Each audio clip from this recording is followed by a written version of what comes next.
အားလုံးပဲမင်္ဂလာပါရှင်အခုတစ်ခေါက်တင်ဆက်ပေးမှာကတော့ဂျမနိုင်းမေထုံရာသီဖွာမေလ21ရက်နေ့မှာဇွန်လ20ရက်နေ့အတွင်းမွေးဖွားသူများအတွက်2026ခုနှစ်ဟော့စတယ်အနှစ်ချုပ်ကိုတင်ဆက်ပေးမှာဖြစ်ပါတယ်2026ခုနှစ်ဟာဆိုရင်မေထုံရာသီဖွားများအတွက်ဆက်သွယ်ရေးနဲ့အခွင့်အလမ်းတင်များရရှိမဲ့နှစ်တစ်နှစ်လည်းဖြစ်ပါတယ်။တင်ရဲ့ဖြက်လက်မှုနဲ့ဉာဏ်ရည်ထွက်မြက်မှုတွေကပုံမှန်ထက်ပိုမိုတောက်ပနေပြီးဘဝခန္ဓာဆုံးမှာတိုးတက်မှုတွေကိုလည်းမြင်တွေ့ရပါလိမ့်မယ်။ပုံတပုံစီအောက်မှာအသေးစိတ်ဟောစတန်ဖတ်ရှုနိုင်ပါတယ်။ငွေကြေးနဲ့စီးပွားရေး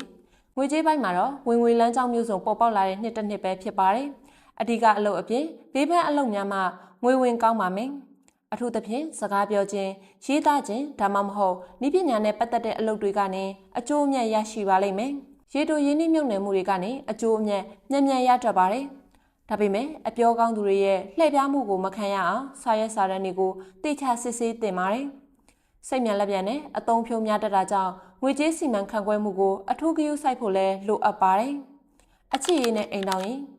ဒီနှစ်မှာတော့မေထုံရာသီပွားတွေရဲ့ဆွဲဆောင်မှုကတော့အထူးအားကောင်းဒီနှစ်မှာတော့မေထုံရာသီပွားတွေရဲ့ဆွဲဆောင်မှုကအထူးအားကောင်းနေပါလိမ့်မယ်လူမှုကွန်ရက်ဒါမှမဟုတ်တငယ်ချင်းအတိုင်းဝိုင်းကနေတဆင့်စိတ်ဝင်စားစရာကောင်းတဲ့သူနဲ့ဆုံတွေ့ရတတ်ပါတယ်အချစ်တစ်တွေစတင်ဖို့အခွင့်အလမ်းလည်းများတတ်ပါတယ်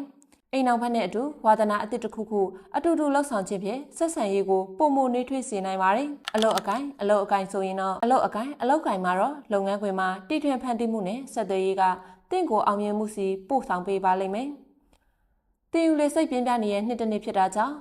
တင်တဲ့အသစ်တွေတက်ခြင်းဘာသာစကားအသစ်တွေတင်ယူခြင်းကတင်ရာတို့အတွက်အထောက်အကူပြုပါလိမ့်မယ်။အလုပ်အဟောင်းကနေအလုပ်အသစ်ကိုပြောင်းရွှေ့ဖို့စဉ်းစားနေရင်ဧပြီလနဲ့အောက်တိုဘာလတွေကအကောင်းဆုံးအချိန်ကာလတွေဖြစ်ပါတယ်။ကောလာဟာလာတွေနဲ့လုပ်ငန်းခွင်အတွင်းအတင်းပြင်းပြောဆိုမှုတွေထဲမှာပါဝင်ပတ်သက်မိခြင်းကတင့်ရဲ့ဂုဏ်သိက္ခာကိုထိခိုက်စေနိုင်လို့လဲရှောင်ကျဉ်သင့်ပါတယ်။ကျန်းမာရေးနဲ့ခီးသွားလာရေး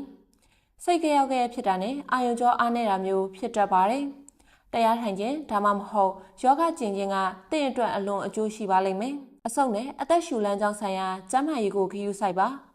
2026ဟာမေထုံရာသီဖွားတွေအတွက်ခရီးအများဆုံးသွားရတဲ့နှစ်တစ်နှစ်လည်းဖြစ်ပါတယ်။ခရီးတိုလေးတွေမကြာခဏသွားရတတ်ပြီးအဲဒီခရီးတွေကနေဗဟုသုတအသစ်တွေနဲ့အဆွတ်တယ်ကောင်းတွေရရှိပါလိမ့်မယ်။အကြံပြုချက်အနေနဲ့ကတော့2026ခုနှစ်မှာအာယုံစူးစိုက်မှုရရှိဖို့အရေးကြီးပါတယ်။အရာရာကိုလိုက်လုပ်ချင်တာထက်မိမိအတွက်အမှန်တကယ်အကျိုးရှိစေမယ့်အလုပ်တစ်ခုကိုအဆုံးထိရောက်အောင်လုပ်ခြင်းဖြင့်လည်းအောင်မြင်မှုကြီးကိုရရှိစေပါလိမ့်မယ်ရှင်။